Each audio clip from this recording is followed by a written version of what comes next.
এই জায়গায় জিজ্ঞাসা করার কি আছে? অ্যাকাউন্টে 5 কোটি টাকা মাইরা দে। আচ্ছা ঠিক আছে। এই অশিক্ষিত চাষার বাচ্চা চাষের উপর বস্তা রাখছো, এই বস্তা সব তুই জানিস আমার গাড়ির দাম কত? এমন ভাবে কইতাছেন দামি গাড়ি, আমিও তো দেই কি দাম এদের টাটা নিয়ে 20-25 লাখ টাকা দাম। আমি তো ভাবছি এমন ভাবে দামের কথা কইতাছিস, হ্যাঁ এত ভাবনি আর কি। এই ভাব দেখার মধ্যে কি করবো? হ্যাঁ, যে বলো 20-25 লাখ টাকা চোখে দেখছিস, তুই এত ভাব কেন দেখাতিস? লাখ লাখ টাকা আছে। আর তাছাড়া তোর নিজের অবস্থা দেখছিস, তোর জুতা দেখছিস, জামা কাপড় দেখছিস, ভালো কাপড় চোপড় কেনার যোগ্যতা নাই, সে আবার আসছে লাখ লাখ টাকা। মুখ সামলায় কথা কর। এই তুই আগে শুদ্ধভাবে কথা বলা শিখ, তারপর। ও আচ্ছা তাই, ঠিক আছে, এত ভাব নেওয়ার কিছু নেই। আপনি আমাকে গরিব ভাবছেন, শুনুন আমি গরিব না, আমার কাছে এত টাকা আছে। আপনার জ্ঞাতার্থে জানিয়ে রাখি, আমার কাছে এত টাকা আছে যে আপনার 14 গোষ্ঠী আমি পালতে পারবো। এই তোর কথা বলিস না। এই তুই কি এমন করিস? তোর কি আছে, কি যোগ্যতা আছে তোর? তোকে দেখেই তো বোঝা যাচ্ছে যে তোর পকেটে 20টা টাকাও নাই, আর তুই বড় বড় লেকচার মারছিস। কি আছে? নিশ্চয়ই সবজি আছে। তোকে দেখে তো সবজিও নাই মনে হচ্ছে। সবজি বিক্রি করে কয় টাকা ইনকাম করিস প্রতিদিন? বড়জোর 200-300 টাকা। আর 200-300 টাকা ইনকাম করে এত বড় মারিস, তাহলে চাপা খুলে পড়ে যাবে। আর এই তোর এই নোংরা অবস্থা আমার গাড়ির উপর থেকে সরা সরা বলতেছি, আর যা এখান থেকে। তুই দাঁড়ায় আসছিস কেন? সমস্যাটা কি? হ্যাঁ, আমি তো ভাবছিলাম তুই মনে হয় একটু মেন্টাল, কিন্তু না, তুই তো একটা ঘাট দাঁড়া। আর তুই কেন এখানে দাঁড়িয়ে আছিস? তুই মানুষকে দেখাতে চাচ্ছিস যে এই গাড়িটা তোর, তাই না? নিজেকে শো আপ করতেছিস, মানুষ মনে করবে গাড়িটা দেখে যে না এরকম একটা লোকের এত সুন্দর এত দামি গাড়ি। আর তুই যে গাড়ির সামনে স্টাইল মারা দাঁড়াচ্ছিস না, এতে কোনো লাভ হচ্ছে না। কারণ কি জানিস, তোর ড্রেস, তুই লুঙ্গি কি জুতা এগুলো পরে সেখানে দাঁড়াচ্ছিস, মানুষজন তোকে দেখলে তার টোকাই। এই যে শুনুন ম্যাডাম, আমি আপনার গাড়ির সামনে দাঁড়িয়েছি মানে এটা নয় যে আমি শো আপ করছি। আমি এখানে দাঁড়িয়েছি, আমি গাড়ির এত দামও না যে আপনার গাড়ির সামনে দাঁড়িয়ে আমার শো আপ করতে হবে। আর শো আপ করে কারা জানেন? শো আপ করে তারাই আমার কাছে এর থেকে দামি গাড়ি আছে। দ্যাটস ওয়াই আপনার গাড়ির সামনে দাঁড়িয়ে শো আপ করার কোনো ইচ্ছাও আমার নেই। ওরে বাবা রে বাবা, কি বল, তোর কাছে যদি এত দামি গাড়ি থাকে তাহলে তোর গাড়ি কোথায়? তুই আমার গাড়ির সামনে, এই যে কম দামি গাড়ির সামনে রেস্ট কেন নিচ্ছিস? আর তাছাড়া তুই যদি ক্লান্ত হয়ে যাস রাস্তায় রেস্ট নিবি, তুই আমার গাড়ির সামনে কেন রেস্ট নিবি? আর চাপা এরকম চাপা না আমার সামনে দাঁড়িস না, বুঝতে পারছিস? অনেক কথা বলছি তোকে, আর বলতে চাচ্ছি না। তুই তোর এই বস্তা নিয়ে এখান থেকে যাবেন, হাড্ডি ছাড়া জিব্বা তো, মুখে যা আসে তাই না। একটু চুপ থাকেন দয়া করে। এই আপনাকে এখানে দাঁড়িয়ে থেকে কিনে ফেলতে পারি। ওরে বাবা রে বাবা, অনেক বড় বড় কথা বলতেছিস। কি বললি আমাকে কিনে ফেলতে পারবি? আচ্ছা তুই কি করিস? দেখে তো মনে হচ্ছে যে ড্রেন পরিষ্কার করিস, একটা বস্তা নিয়ে এসে আমার গাড়ির সামনে দাঁড়িয়ে আমার সাথে সিনক্রেট করতেছিস। দেখ তোকে একটা কথা বল, তুই যে চাষাবাদ কর, গরু মোষের গোবর টোবর পরিষ্কার কর, তারপর দেখবি সেখানেই ভালো থাকবে। এখানে শুধু শুধু আমার সাথে সিনক্রেট করিস না, শহরের কাছ থেকে বলতেছি। আমি ভেবেছিলাম, কিন্তু আসলে তা না। আপনি অসভ্য। আপনার অসভ্যতা আমি জবাব আমি দিচ্ছি। আমার যোগ্যতা দেখতে চাই?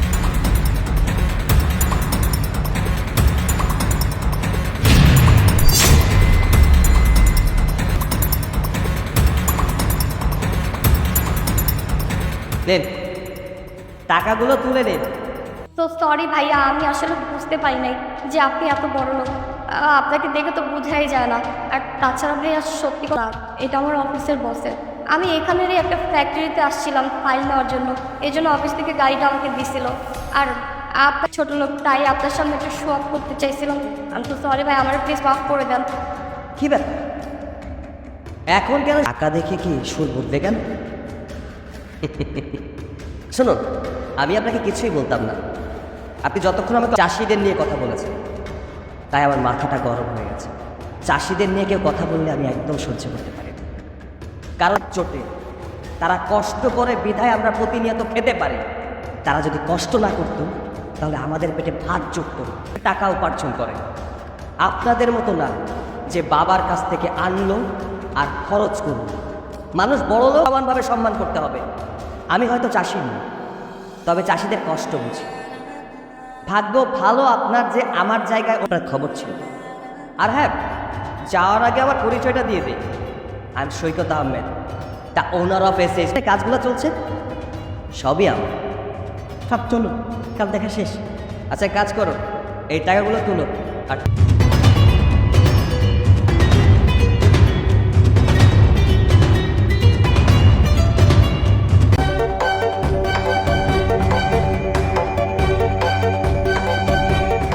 এই ছেলে, কি জিনিস কি প্রয়োজন? এই তোকে যেটা জিজ্ঞেস করা হয়েছে সেটার উত্তর দে। কি কাজ আছে না আছে সেটা তোকে বলতে হবে নাকি? আরে জিজ্ঞাসা করছেন তার বাসা কোথায়, কিন্তু প্রয়োজনটা কি সেটা তো বলবেন। ওদের বড় ছেলের সাথে আমার মেয়ের বিয়ে ঠিক হয়েছে। হায়, তো সাহস তো কম না, সামান্য একটা মেকানিক হয়ে তুই আমার সাথে হাত মেলানোর জন্য আসছিস? এই তোর আপনারা আমাকে ভুল বুঝছেন। আমি রহমান সাহেবের বড় ছেলে সৈকত। কি তুই সেই সৈকত? মা, এই ছেলে সামান্য একটা মেকানিক। মা, তোমাকে আমি আগেই বলেছিলাম যে আমার জন্য তোমার ছেলে খুঁজতে হবে না, তুমি ছেলে পাবে না। আর এমন একটা ছেলে কিন্তু একটা মেকানিক। তোমাকে আগেই বলেছিলাম যে আমি এমন জায়গায় বিয়ে করব, বড়লোক ফ্যামিলিতে বিয়ে করব, যেখানে আমার কিছু করতে হবে না। পায়ের উপর পা তুলে আমার জন্য ঠিক করেছো, সে কিনা বিজনেস করে। তুমি একদম ঠিক বলেছো, বিজনেসই তো করে। ওর মতো গরিবের জন্য এটা বিজনেস থেকে কম। তাই তো দেখছি ওর বাবা ভাই ওরা কত কিছুই বললো, ওরা হ্যাঁ ওরা ত্যান, ওদের বড় বড় কোম্পানি আছে। আমাদেরকে বোকা বানিয়ে ধোকা দিতে চেয়েছিল, ভেবেছিল আমাদের কেউ নেই তো তাই তাই বোকা বানিয়ে লুটে নিতে চেয়েছিল। অনেক সহ্য করেছি, আর না, এখন এসব বন্ধ করুন। তোর মতো ছোট লোক আমাকে বাধা দেবে? কি ব্যাপার ভাইয়া? তো দেখেছো কত কালি লাগছে তোমার হাতে? আরে মেকানিক তো আসতেছে। আরে বাবা বললো গাড়িটা নিয়ে ইমার্জেন্সি কাজে বের হবে, এর জন্য আমি তুই না সেদিন এসেছিলি তোর বাবার সাথে? হ্যাঁ, তোরা তো কত কিছুই বলেছিলি, তোদের এটা আছে তোদের সেটা আছে, বড় বড় কোম্পানি আছে, 4-5টা গাড়ি। তার ফ্রডগিরি করিস? হ্যাঁ মা, তুমি কেন কথা বাড়াচ্ছ? তুমি তো জেনেই গিয়েছো এদের 14 গোষ্ঠী হচ্ছে ফ্রড, মানুষকে ঠকায়। আপনাদের মুখ দেখছি অনেক চলে, মাও যেমন মেয়েও তেমন। এতক্ষণ আমার সাথে খারাপ আচরণ করেছেন আমি মেনেছি, তো গোষ্ঠী নিয়ে পড়েছেন, ইনফ্যাক্ট আমার ভাইকে অপমান করছেন। শুনুন, আপনি কি ভেবেছেনটা কি?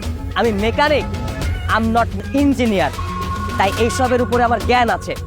আমার ভাই মিথ্যা কথা বলেনি, আমার বাবা মিথ্যা কথা বলেনি, আমার মাও মিথ্যা কথা বলেনি। এই বাড়িটা আমাদের কোম্পানিও আছে। আচ্ছা, আমি কাজ করছিলাম তাই আমার গায়ে কালি লেগে নিজের কাজ নিজে করতে পারবো না? আপনাদের কি মনে হয় যে কাজের লোক দিয়ে কাজ করাতে হবে, নিজের কাজ আমরা নিজে করতে পারি না? আসলে কি জানেন, আমরা 12 পয়সা হলেই অন্যদেরকে দিয়ে নিজের কাজটা করিয়ে নিব। শুনুন, নিজের কাজ নিজে করতে শিখুন, তাহলে দেখবেন নিজের কাজের মধ্যেও অনেক। কি বলছিলেন? আমার সাথে সম্পর্ক জুড়তে চাচ্ছেন না? আপনারা কি সম্পর্ক জুড়বেন? আপনাদের সাথেই আমি কোনো। আসলে একটা ভুল বোঝাবুঝি হয়ে গিয়েছে, তাই না মা? আসলে এরকম ঘটনা তো অ্যাভেলেবেল ঘটছে, তাই আমাদের না মাথাটা একটু গরম হয়ে গিয়েছে। আর শেষ করব, যে বিষয়ে কথা বলতে আসছি, বিয়ের বিষয়ে কথাটা একটু সামনে আগাও। হ্যাঁ হ্যাঁ বাবা, একটু ভুল বোঝাবুঝি হয়ে গেছে। বাসায় যাই, তোমার বাবা মার সাথে কথা বলে তোমাদের দুইজনের হাত এক করে দিই, ঠিক আছে? চলো। না আন্টি, কারণ বিয়ের আগেই আপনারা যা শুরু করেছেন, বিয়ের পরে কি হতে পারে সেটা আমি আন্দাজ করতে পারছি। সমস্যা নেই, আপনারা চাই, বাট সরি টু সে, আপনার মেয়েকে আমার পক্ষে বিয়ে করা কোনোভাবেই সম্ভব না। ভাই চল।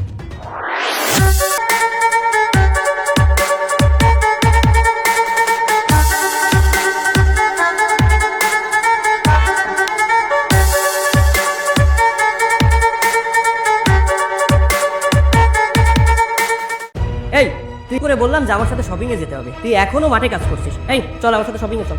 তুমি সব কি উল্টোপাল্টা কথা বলতেছো? ওর ড্রেস আপ দেখছো? হ্যাঁ, একটা কাবে না, সবাই আমাদের দিকে জোকারের মতো তাকাবে, মনে হবে আমরা জোকার। ওকে নিয়ে কোথাও যাওয়ার দরকার নেই। আমি বুঝলাম না তুমি সব কাজ ফেলে এই কামলাটার জন্য এখানে চলে আসলে। আপনাদের সাথে শপিং এ যাওয়ার আমার কোনো ইচ্ছা নেই, আপনারা আপনাদের শপিং এ চলে যান। আর বন্ধু, তুই তোর গার্লফ্রেন্ডকে এখানে কেন এনেছিস?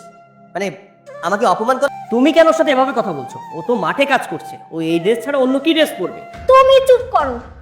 একটা মানুষের না বাহ্যিক একটা। আর আমি একটা জিনিস বুঝতে পারলাম না, তুমি এত শিক্ষিত একটা ছেলে হয়ে এই কামলাটার সঙ্গে কিভাবে বন্ধুত্ব করলে? শোন বন্ধু, তোর গার্লফ্রেন্ডের কথা শুনলে কি বলে ফেলবো, তার চেয়ে বরং তোর গার্লফ্রেন্ডকে নিয়ে এখান থেকে চলে যা। আমার কাজ আছে, আমি শপিং এ যেতে পারবো না, যা।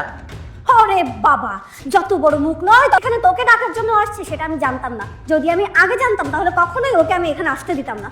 তোর মতো কামলা কি না আমার মুখে মুখে তোর জোর বন্ধু না হতিস, তাহলে এক থাপ্পড় দিয়ে তোর 32টা দাঁত ফেলে দিতাম। সভ্য।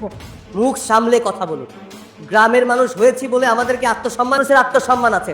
আমি গ্রামে খেতে খামারে কাজ করি বিধায় আমার সাথে খারাপ আচরণ করার চেষ্টা করবেন না। শোন বন্ধু, তোর গার্লফ্রেন্ড তোর মানলাম, কিন্তু আমি কিন্তু ছেড়ে দিয়ে কথা বলবো না। তোর গার্লফ্রেন্ডকে নিয়ে এই মুহূর্তে আমার সামনে থেকে চলে যা, চলে যা। এই শোন, তোর কথা শুনে এসেছি, সেহেতু আমরা আমাদের নিজের ইচ্ছা এখান থেকে যাব। তোর সঙ্গে এখানে দাঁড়িয়ে দাঁড়িয়ে ফালতু টাইম ওয়েস্ট করার মতো আমাদের সময় নেই। শোনো, এখানে দাঁড়িয়ে দাঁড়িয়ে অপিং করতে হবে, চলো। ও আরেকটা কথা, তুই চাইলে আমাদের সঙ্গে যেতে পারিস, তোর এই লুঙ্গি গামছা, যদিও আমাদের একজন কুলি লাগবে আমাদের ব্যাগ টানার জন্য। শুনুন, আপনার কুলিগিরি করার আমার কোনো ইচ্ছা নেই। আপনার মাল সামানা ব্যাগ টানা করতেই হয় তাহলে আমি কোনো রেল স্টেশনে করব, ভদ্র ফ্যামিলির মানুষের কুলিগিরি করব। তবে আপনার মতো অভদ্র অহংকারী মেয়ের কুলিগিরি করার আমার কোনো করছেন আমার পোশাক আশাক দেখে। আপনি আমাকে অপমান করছেন আমি গ্রামের মানুষ বলে। শুনুন, আপনি যার সাথে প্রেম করেন সেও কিন্তু গ্রামেরই মানুষ। হ্যাঁ, পোশাক পরে আমরা যারা গ্রামে থাকি সারাদিন খেতে খামারে কাজ করি, তো এইসব শুট বুট পরে আমরা থাকতে পারি না। মাঠে ঘাটে কাজ করতে হলে ফসল, তারপরে ফসল ফলাতে হয়। যাই হোক, আপনাকে এসব বলে কোনো লাভ নেই, কারণ গ্রামের মানুষের কষ্ট কখনো শহরের মানুষরা বোঝে না। এই বন্ধু, অসুস্থ, এই কাজগুলো শেষ করতে হবে, আমার বাসায় যেতে হবে। তুই তোর গার্লফ্রেন্ডকে নিয়ে শপিং করে আয়, যা। চলো।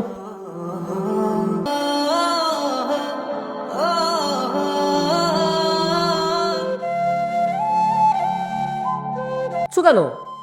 আরে বাবা, না খেতে বলবা তো কি হয়েছে? তুমি যদি না বলো আমি কিভাবে বুঝবো? আমার সঙ্গে যা হয়েছে আমি এটা নিজের মুখে বলতে পারবো না। তাহলে আমি কিভাবে বুঝবো? না খেতে বলো কি হয়েছে। তোমার ফ্রেন্ড আমার সাথে খুব বাজে ব্যবহার করছে। ফ্রেন্ড? আমার কোন ফ্রেন্ড তোর সাথে বাজে ব্যবহার? ওই কামলা সৈকত আমাকে রাস্তার মধ্যে একা পেয়ে আমার সাথে খুবই বাজে ব্যবহার করছে। আমার সাথে কোথায় যাচ্ছ? হ্যাঁ, রাস্তা দিয়ে একা একা হেঁটে চলে যাচ্ছ, আমাকে দেখতে পাচ্ছ না? সমস্যা কি? হাত ছাড়ো, হাত ছাড়ো। সমস্যাকে ভালোবাসলেই হবে? আমাকে ভালোবাসা যায় না? তুমি হয়তো ভুলে যাচ্ছ আমি তোমার ফ্রেন্ডের গার্লফ্রেন্ড। আমার হাতটা ছেড়ে দাও, নাহলে চিল্লাচিল্লি করবো। ছাড়ো। আরে ফ্রেন্ডের গার্লফ্রেন্ড কি আমার গার্লফ্রেন্ড হতে পারে না? ফ্রেন্ডের গার্লফ্রেন্ড মানে তো আমার গার্লফ্রেন্ড। আরে এসো না। ছাড়ো।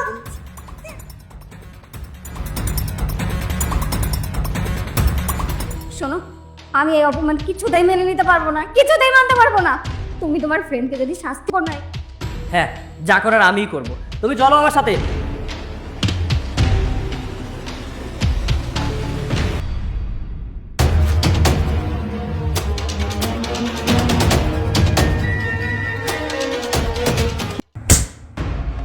কি ব্যাপার বন্ধু, তুই আমাকে থাপ্পড় দিলি কেন? এই, তোকে থাপ্পড় দিব না তো কি করব? তুই এতটা খারাপ? তুই আমার... আরে তুর্য, তুই এসব কি বলছিস? আমি আবার তোর গার্লফ্রেন্ডকে কি বললাম? এখন তুই কিছুই বুঝতে পারছিস না, তাই না? সকালবেলা তুই রাস্তায় আমার সাথে কি করছিস? আমার সাথে নোংরামি করিসনি রাস্তায়? মুখ সামনে কথা বলবে তোমরা। আমার ছেলেকে আমি ভালো করে চিনি। আমার ছেলে আর যাই করুক নোংরামি করবে না। আঙ্কেল, আপনি চুপ থাকুন। আপনি আমাদের কথার ভিতর আসবেন না। আমি হলাম আমার ছেলের গার্জিয়ান। গার্ডিয়ান না ছাই, রাস্তায় মেয়েদেরকে ইফটিজিং করে, আর আপনি কিনা আপনার ছেলেকে সাপোর্ট দিচ্ছেন। আপনার লজ্জা করা উচিত। দেখুন ম্যাডাম, চুপ থাকুন, আপনি বলুন, কিন্তু খবরদার আমার বাবাকে নিয়ে একটা বাজে কথা বলবেন না। ওরে বাবা, নিজের বাবাকে বলেছি বলে খুব সম্মানে লেগেছে। কেন রাস্তায় দাঁড়িয়ে যখন নষ্টামি? আজকের পর থেকে তোর সাথে আমার আর কোনো বন্ধুত্ব নেই। সূর্য, দেখ বন্ধু, এই ম্যাডাম মিথ্যা বলে তোরা আমার মধ্যে বন্ধুত্বটাকে নষ্ট। আমি তোর গার্লফ্রেন্ডের সাথে কিছুই করিনি, আমার কথাটা শোন। এই থাম তুই, তোর সাথে কথা বলার কোনো ইচ্ছা আমার নেই। আরেকটা কথা শোন, আফটার নেক্সট টাইম তুই কখনো আর আমার সাথে... বলার বন্ধুত্ব নষ্ট করে দিতে চাচ্ছিস? ঠিক আছে, আমি তোকে আটকাবো না, কিন্তু দেখিস এই ম্যাডামের জন্য তোকে একদিন পস্তাতে হবে। এবার বুঝতে পেরেছিস আমার সাথে বেয়াদবি করার ফল কি হতে পারে? সারা জীবন মনে রাখবি।